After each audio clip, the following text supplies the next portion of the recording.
un pueblo de Veracruz se le conocía como el pueblo de los brujos. Era un pueblo maldecido por la iglesia. En aquellos tiempos fueron excomulgados casi todos sus habitantes, asimismo maldecidos sus descendientes. La gente podía entrar pero jamás salir. Únicamente quien era brujo podía entrar y salir a placer. El sacerdote poco podía hacer contra ellos, lanzando maldiciones y exorcismos, reprendiendo al mal desde lo alto del campanario, sin ningún resultado. La historia data que desde hace 300 años atrás, el pueblo se rebeló ante la iglesia por la maldad de los brujos existentes en esa comunidad, exigiendo fueran expulsados. Ante tal aberración, al darse cuenta el clero que muchos practicaban la magia negra y brujería, decidieron maldecirlos, pero resultó ser imposible echarlos, debido a la fuerza que habían tomado. De ser un pueblo muy próspero, en pocos años se vino abajo, casi volviéndose un pueblo fantasma. Pero tal parecía que lo peor estaba por venir, ya que al lugar llegó una joven mujer de una belleza sin igual. Su aspecto albino no era normal, la piel y el cabello eran extremadamente blancos, y en aquellos tiempos por supersticiones fue catalogada como una enviada del mal. Sin embargo, esta vez no se equivocaban, porque aquella mujer ejercía brujería y magia negra. Su belleza y juventud la obtenía por pactos hechos por esa mala arte.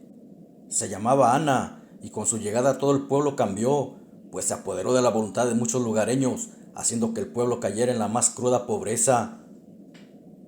Los sembradíos empezaron a secar, y el ganado extrañamente empezó a morir. Con el tiempo, para los pocos buenos parroquianos que quedaban, se les hizo imposible vivir en ese lugar. La maldad, las enfermedades, la muerte y el olor a azufre reinaban en esas tierras.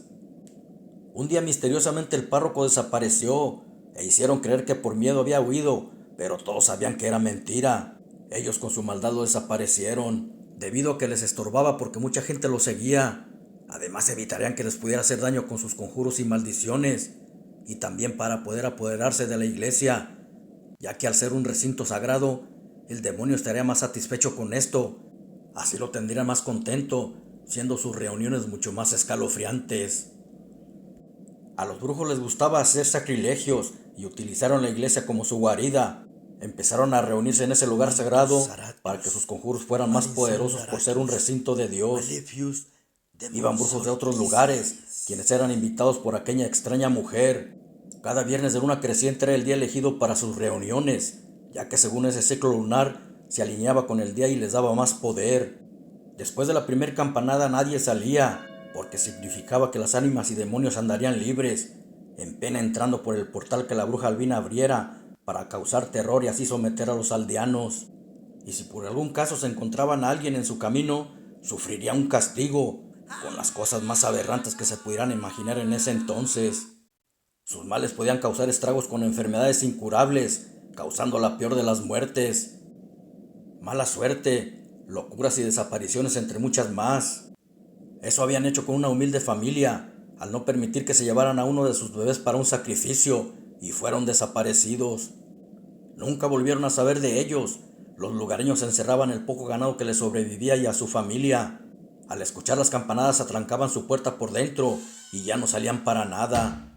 Sabían del peligro, ya que se llevaban a los niños para sacrificarlos en honor a la bruja albina y al innombrable.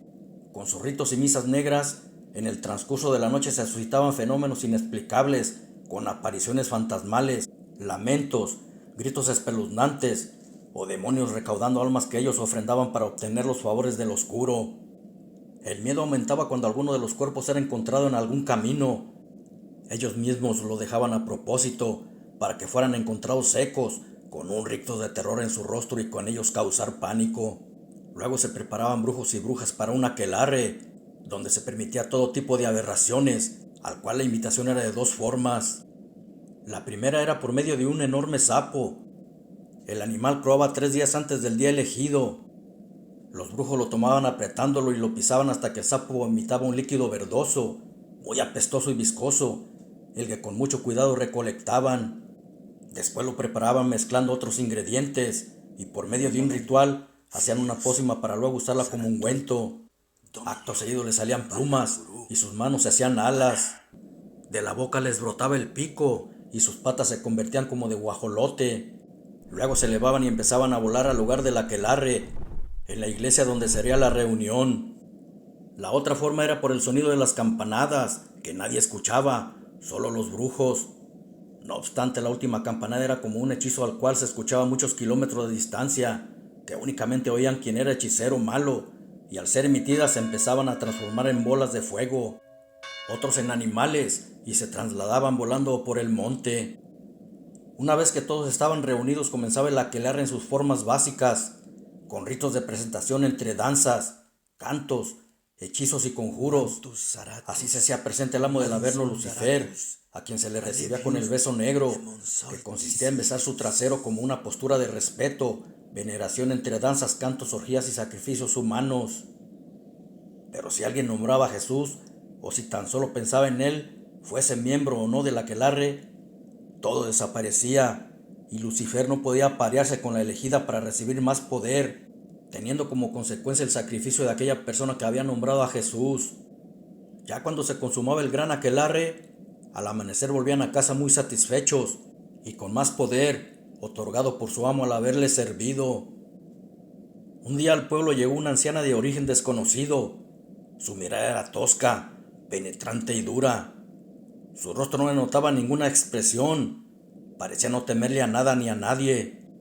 Por las noches empezó a salir con sus ropas al revés, desde sus prendas íntimas hasta su blusa muy humilde, rezando el Salmo número 108, con un gran dije en sus manos, de San Benito bendecido en 7 iglesias. En la otra mano traía unas grandes tijeras en forma de cruz. De vez en cuando arrojaba unos polvos extraños por todo alrededor del pueblo, como si quisiera protegerlo. Los brujos hechiceros al momento sintieron que alguien tenía un gran poder, pero que no era de ninguno de ellos, ya que dicho poder venía de otro lado.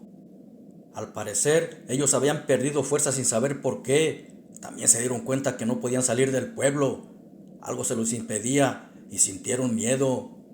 La viejecita misteriosa había puesto una protección en su alrededor, con los polvos que arrojara, y ningún brujo podía atravesarla, obligándolos así a refugiarse en alguna de las chozas.